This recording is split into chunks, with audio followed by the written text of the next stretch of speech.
तो भाई लोगों, आज हम दो बहुत ही बढ़िया इलेक्ट्रिक स्कूटर्स को कंपेयर करने वाले हैं। हमारे कंपैरिजन में पहला इलेक्ट्रिक स्कूटर है रिवर इंडी जेन 3 और इसे हम कंपेयर कर रहे हैं एथर रिस्टा जेड 3.7 किलोवाट आवर से। और हमारा कंपैरिजन बहुत ही ज्यादा डिटेल्ड होने वाला है। सबसे पहले कीमत की बात कर लेते हैं। रिवर इंडी जेन 3 का एक्स शोरूम प्राइस है 1,46,000 रुपए और एथर रिस्टा जेड 3.7 किलोवाट आवर का एक्स शोरूम प्राइस है 1,52,000 रुपए।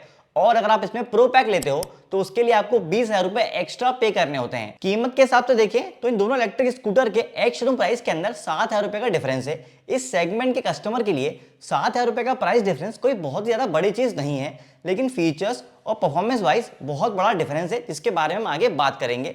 लेकिन एथर रिस्टा जेड के अंदर जो फीचर्स हैं उन्हें अगर आपको यूज करना है तो आपको प्रो पैक परचेस करना ही पड़ेगा, जिसके बाद ये स्कूटर रिवर इंडी के मुकाबले काफी ज्यादा महंगा हो जाता है। तो भाई कीमत के हिसाब से तो रिवर इंडी ही इस कंपैरिजन में सस्ता ऑप्शन है। अब बात कर लेते हैं कि इस प्राइस में इन दोनों इलेक्ट्रिक स्कूटर्स के अंदर आपको क्या क्या फीचर्स ऑफर हो रहे हैं। अगर हम बैटरी की बात करें तो रिवर इंडी जेन 3 के अंदर 4 किलोमीटर का बैटरी पैक है। इसकी आईडीसी रेंज 163 किलोमीटर से एक्चुअल में आपको 110 किलोमीटर की रेंज मिल जाती है और इस व्हीकल को 0 से 80% चार्ज करने में लगभग 8 घंटे का समय लगता है। वहीं एथर रिस्टा जेड के अंदर 3.7 किलोमीटर का बैटरी पैक है। इसकी आईडीसी रेंज 159 किलोमीटर की है। एक्चुअल में आपको 120 किलोमीटर की रेंज मिल जाती है और इस इलेक्ट्रिक स्कूटर को 0 से 80% चार्ज करने में 4.5 घंटे का समय लगता है। इन दोनों इलेक्ट्रिक स्कूटर्स के बैटरी परफॉर्मेंस ऑलमोस्ट सेम ही है। इसी की वजह से आईडीसी रेंज और एक्चुअल रेंज के अंदर भी कोई बहुत ज्यादा बड़ा डिफरेंस नहीं है, लेकिन एक्चुअल डिफरेंस है चार्जिंग टाइम के अंदर। रिवर इंडी में बाय डिफॉल्ट आपको स्कूटर के साथ 480 वाट का चार्जर मिलता है, जिससे इसका पोर्टेबल चार्जिंग टाइम 0 से 80% 8 घंटे का हो जाता है, जो रिस्टा के मुकाबले काफी ज्यादा है। अगर आपको रिवर इंडी के अंदर थोड़े ज्यादा वाट वाला चार्जर चाहिए तो इसमें आपको 3,000 रुपए एक्स्ट्रा पे करने होंगे।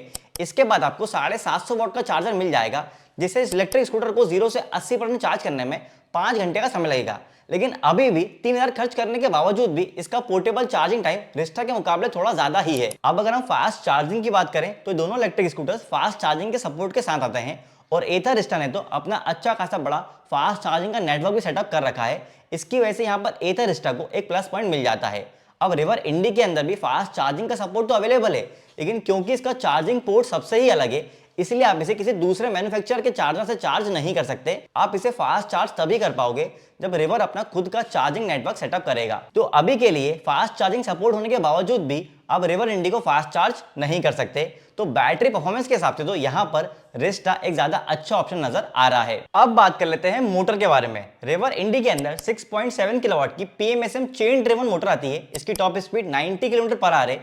0 से 40 जाने में से 3.7 सेकंड का टाइम लगता है। इसके अंदर 3 राइडिंग मोड्स हैं, इको, राइड और रश, और स्कूटर की ग्रेडेबिलिटी 18 डिग्री की है। वहीं एथर रिस्टा जेड के अंदर 4.3 किलोवाट की पीएमएसएम बेल्ट ड्रिवन मोटर है। इसकी top speed 80 kilometre per hour है। 0 से 40 जाने में से 4.7 सेकंड का टाइम लगता है और स्कूटर की ग्रेडेबिलिटी 15 डिग्री की है। भाई मोटर के मामले में सीधा सीधा रिवर इंडी को विनर माना जा सकता है, क्योंकि इलेक्ट्रिक स्कूटर के अंदर बड़ी कैपेसिटी की मोटर आ रही है और उसमें चेन ड्राइव आ रहा है, तो इसलिए बेल्ट टूटने का डर भी नहीं है। वहीं एथर रिस्टा जेड के अंदर मोटर तो पीएमएस से भी मिल रही है, लेकिन इसके अंदर बेल्ट ड्राइव सिस्टम आता है और बड़ी मोटर होने की वजह से रिवर इंडी में टॉप स्पीड और एक्सीलरेशन दोनों ही चीजें रिस्टा के मुकाबले थोड़ी बेटर मिल जाती हैं। मैंने क्योंकि इन दोनों इलेक्ट्रिक स्कूटर को चलाया हुआ है तो मैं आपको एक बात बता सकता हूं कि दोनों इलेक्ट्रिक स्कूटर्स को चलाने में कोई भी दिक्कत नहीं आती है। ये दोनों वाकई अच्छे इलेक्ट्रिक स्कूटर्स हैं। रिवर इंडी के अंदर आपको और ज्यादा अच्छी ग्रेडेबिलिटी मिलती है, मतलब ऐसी खड़ी चढ़ाई के ऊपर भी स्कूटर को आप इको मोड पे आसानी से चढ़ा सकते हो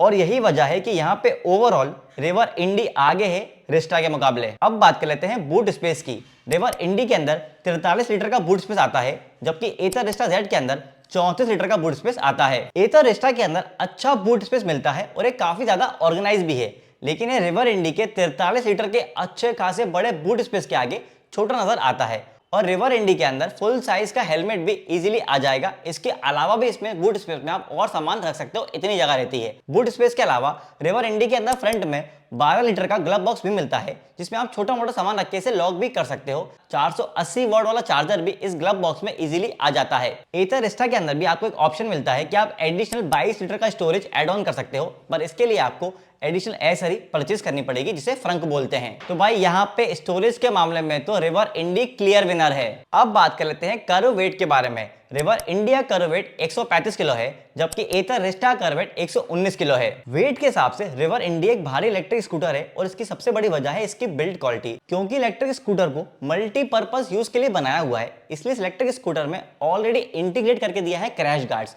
जो कि इस तरह से दिखाई देता है। इस इलेक्ट्रिक स्कूटर की खास बात यह है कि स्कूटर अगर गिरता भी है तो भी इसमें स्क्रैच आने के चांसेस बहुत ज्यादा कम होंगे, क्योंकि ये गार्ड उन्हें सेव कर लेगा। रिवर इंडी का फ्लोर बोर्ड भी काफी ज्यादा स्ट्रॉन्ग है और इसकी भी एक एडिशनल एसेसरी आती है, जिसे लेके आप फ्लोर बोर्ड की स्पेस को भी स्टोरेज के फॉर्म में यूज कर सकते हो। अगर हम वेट डिस्ट्रीब्यूशन की बात करें तो दोनों इलेक्ट्रिक स्कूटर्स बहुत ज्यादा बैलेंस और स्टेबल इलेक्ट्रिक स्कूटर हैं। इन्हें चलाने में किसी भी तरह की कोई दिक्कत नहीं आती है। लेकिन अगर हम बिल्ड क्वालिटी के हिसाब से देखें तो भाई रिवर इंडी इस मामले के अंदर एक सॉलिड प्रोडक्ट लगता है। लेकिन ऐसा नहीं है कि एथर रिस्टा की बिल्ड क्वालिटी वीक है। एथर रिस्टा का चेसी काफी ज्यादा स्ट्रॉन्ग है, लेकिन आउटर बॉडी की अगर हम बात करें तो वो भी रिवर इंडी में काफी बेटर है। इसी की वजह से इस सेक्शन के अंदर यहाँ पर रिवर इंडी एक ज्यादा बेटर ऑप्शन नजर आ रहा है। अब बात कर लेते हैं टायर, ब्रेक्स और सस्पेंशन की। रिवर के अंदर फ्रंट में आपको 14 इंच का अलॉय व्हील मिल जाता है, डिस्क ब्रेक मिलता है, टेलीस्कोपिक सस्पेंशन मिलता है और रियर में 14 इंच का अलॉय व्हील मिलता है, डिस्क ब्रेक मिलता है और ड्यूल साइड सस्पेंशन मिलता है। जबकि एथर रिस्टा के अंदर फ्रंट में आपको 12 इंच का अलॉय व्हील मिलता है, डिस्क ब्रेक मिलता है, टेलीस्कोपिक सस्पेंशन मिलता है और रियर में 12 इंच का अलॉय व्हील मिलता है, ड्रम ब्रेक मिलता है और मोनोशॉक सस्पेंशन मिलता है। यार रिवर को क्योंकि मल्टीपर्पज यूज के लिए बनाया गया है, इसलिए इलेक्ट्रिक स्कूटर के अंदर 14 इंच के अलॉय व्हील्स दिए हुए हैं। और 14 इंच के अलॉय व्हील का बेनिफिट आपको तब मिलता है जब आप स्कूटर को उस रूट पे चलाते हो जहां पे गड्ढे बहुत ज्यादा है, क्योंकि वहां पर भी आपको एक अच्छा कंट्रोल मिलता है। हमने इस इलेक्ट्रिक स्कूटर को अच्छे वेट के साथ भी अच्छी स्पीड पे चलाया हुआ है। इस स्कूटर की स्टेबिलिटी और ब्रेकिंग काफी ज्यादा बेटर है। और क्योंकि रिवर इंडी ड्यूल डिस्क ब्रेक के सेटअप के साथ आता है, इसलिए इलेक्ट्रिक स्कूटर की ब्रेकिंग भी काफी ज्यादा अच्छी हो जाती है। मैंने इसका पैनिक ब्रेकिंग टेस्ट भी किया हुआ है, ये स्कूटर वाकई जल्दी रुक जाता है। लेकिन ऐसा नहीं है कि रिस्टा के सेटअप के अंदर कोई कमी है। रिस्टा में पीछे आपको मोनोशॉक सस्पेंशन मिलता है, जिसके अंदर भी आपको अच्छा राइड कंट्रोल और स्टेबिलिटी मिलती है। रिस्टा के अंदर रियर में ड्रम ब्रेक दिया हुआ है, लेकिन अपने वेट के हिसाब से इसमें ब्रेकिंग में कोई कमी महसूस नहीं होती है। लेकिन यहाँ पे भी अगर हम ओवरऑल देखें तो रिवर इंडी एक ज्यादा बेटर ऑप्शन नजर आ रहा है। अब बात कर लेते हैं डिस्प्ले के बारे में। रिवर इंडी के अंदर 6 इंच का LCD डिस्प्ले दिया है, जिसमें बहुत बेसिक फीचर्स हैं, जिसमें आपको रेंज दिखाया जाता है, बैटरी परसेंटेज, राइडिंग मोड और स्पीड दिखाता है। जबकि रिस्टा के अंदर 7 इंच का टच डिस्प्ले है, जिसमें गूगल मैप्स, ब्लूटूथ, कॉल और music control, magic twist, skid control, auto hold, tow and theft alert, WhatsApp, find my scooter और व्हीकल फॉल सेफ जैसे बहुत ही ज्यादा एडवांस फीचर्स अवेलेबल हैं। एथर रिस्टा के अंदर पहले टच डिस्प्ले नहीं आता था, पर अब एथर रिस्टा के Z वेरिएंट के अंदर टच डिस्प्ले आने लगा है। और फीचर्स तो भाई एथर रिस्टा के अंदर पहले से ही काफी इंटरेस्टिंग आते हैं। इसमें बहुत सारे सेफ्टी फीचर्स भी दिए हुए हैं। जबकि रिवर इंडी जेन 3 के अंदर टच डिस्प्ले नहीं आता है। हम लोग को एक्सपेक्टेड था कि जेन 3 के अंदर तो रिवर इसमें टच डिस्प्ले दे देगा, पर अभी भी इलेक्ट्रिक स्कूटर में टच डिस्प्ले नहीं आता है, जो कि यहाँ पर मुझे एक नेगेटिव चीज लगती है। क्योंकि भाई अगर एक बंदा ऑलमोस्ट 1.5 लाख रुपए खर्च कर रहा है तो उसे कम से कम टच डिस्प्ले तो मिलना ही चाहिए। अब यहाँ पे नेविगेशन यूज करने में दिक्कत आती है, क्योंकि एथर रिस्टा के अंदर आप एक्चुअल नेविगेशन तो यूज अच्छे से कर सकते हो। इसके अंदर गूगल मैप्स का नेविगेशन आता है और एक्चुअल में हमें डेली उसके लिए नेविगेशन की जरूरत पड़ती भी है। जबकि रिवर इंडी के अंदर आप नेविगेशन यूज नहीं कर सकते, क्योंकि इस इलेक्ट्रिक स्कूटर में नेविगेशन आता ही नहीं है। इस चीज को कुछ हद तक ओवरकम करने के लिए रिवर इंडी ने अपने इलेक्ट्रिक स्कूटर में एक डेडिकेटेड जगह दे दी है, जहां पे एक एडिशनल एसेसरी परचेस करके आप अपना फोन माउंट कुछ इस तरह कर सकते हो, तो आपको फोन के थ्रू नेविगेशन को यूज करना पड़ेगा। लेकिन अगर प्रैक्टिकलिटी के हिसाब से देखा जाए तो स्कूटर में नेविगेशन को यूज करना ज्यादा कन्वीनियंट होगा, जो एथर रिस्टा के अंदर है। और डिस्प्ले और फीचर्स के मामले में तो रिवर इंडी एथर रिस्टा के मुकाबले काफी ज्यादा पीछे नजर आता है। तो भाई फीचर्स के मामले में तो एथर रिस्टा काफी ज्यादा आगे है। लेकिन भाई एथर रिस्टा के सारे फीचर्स को यूज करने के लिए आपको 20,000 रुपए का प्रो पैक अलग से परचेस करना पड़ेगा। अब बात कर लेते हैं वारंटी के बारे में। एथर रिस्टा के अंदर व्हीकल और बैटरी के ऊपर स्टैंडर्ड वारंटी 3 साल या 30,000 किलोमीटर की है।